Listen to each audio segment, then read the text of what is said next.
seen in the recent pandemic of 1968, mankind is unable to combat this source of deadly infection with any degree of certainty. We're quite positive we know what it looks like using computer analysis and the RNA synthesis. But how do we fight this menace? Well, perhaps we can use a geometric approach. Today in the studio, we will be talking to Harold Sachs, a recent graduate from the School of Epidemiology in Waterloo, and he will show us, or talk to us rather, about the effects of this horrible, horrible disease. Now, if we can use a geometric approach, we may be able to solve the problems of transmission. Harold? Geometry is not true, it is advantageous. Henri Poincaré, the 19th century philosopher and mathematician, wrote this many years ago, but it is very true, whatever it means.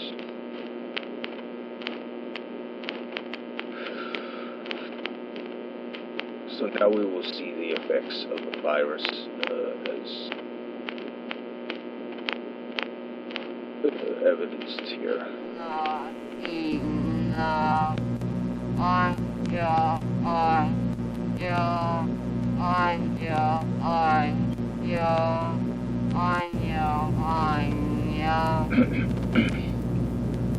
Disturbing. Yet we must combat this virus, and there's no way that we know of now that can affect it.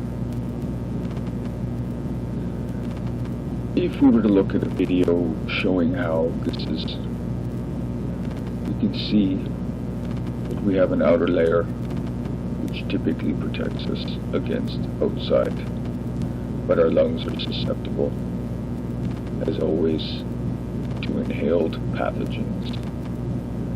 It's nothing to smile about, young girl.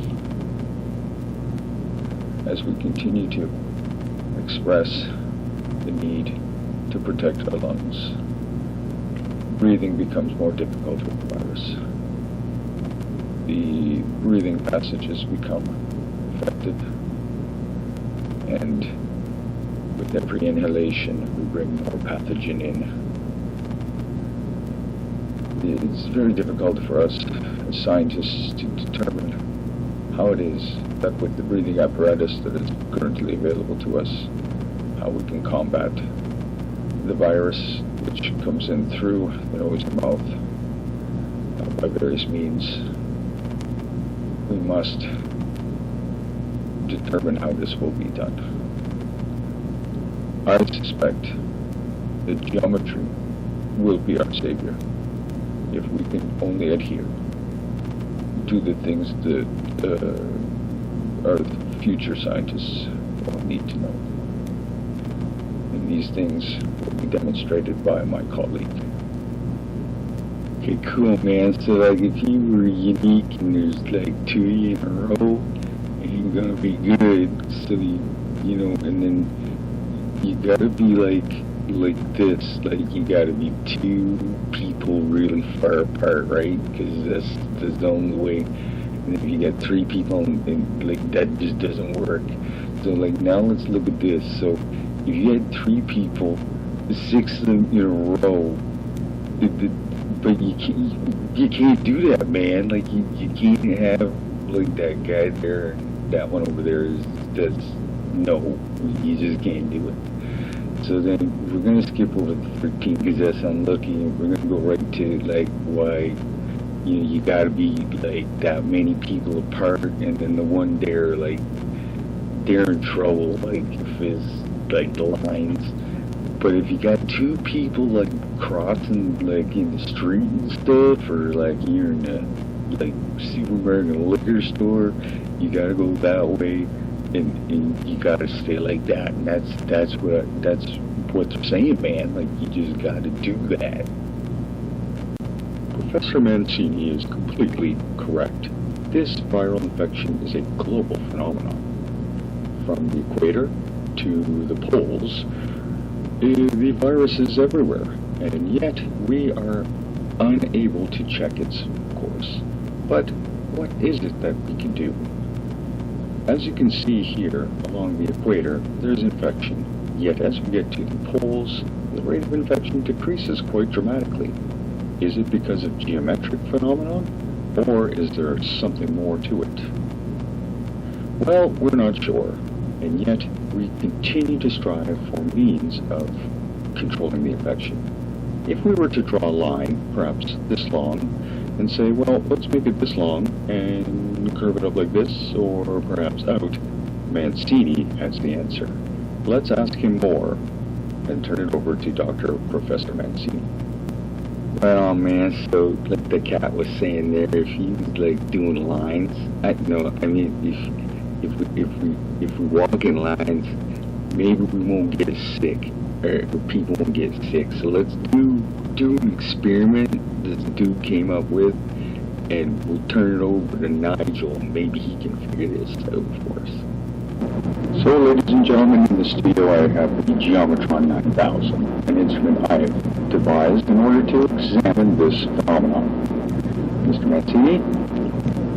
Now, Mr. Mancini has taken a group of chemicals that will allow him to enter as our test subject. Go ahead. Wow, man, what the hell's happening to me, man? What'd you do?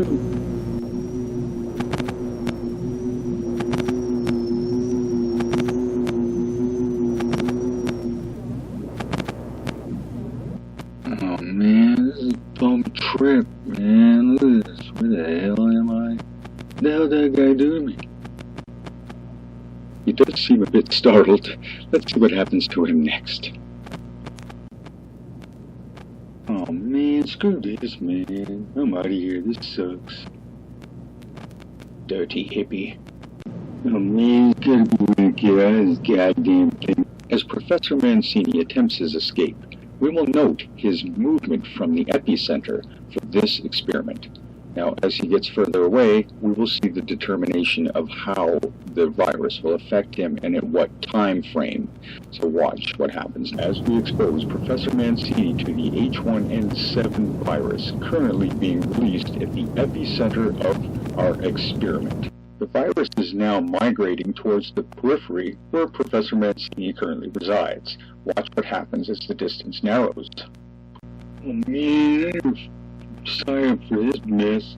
Let me see if I can figure out how long I got before I gotta get out of here before I get, like, infected and stuff. I'll measure. Professor Mancini seems to be in a bit of a pickle, as he must use his geometric understanding of the universe around him in order to determine his likelihood of survival. It's not very great at this point, given the fact that he is very much ill-equipped to determine how to get out of this one here. Now, in all due fairness, calculus or use of the Pythagorean theorem will not help him survive a viral assault.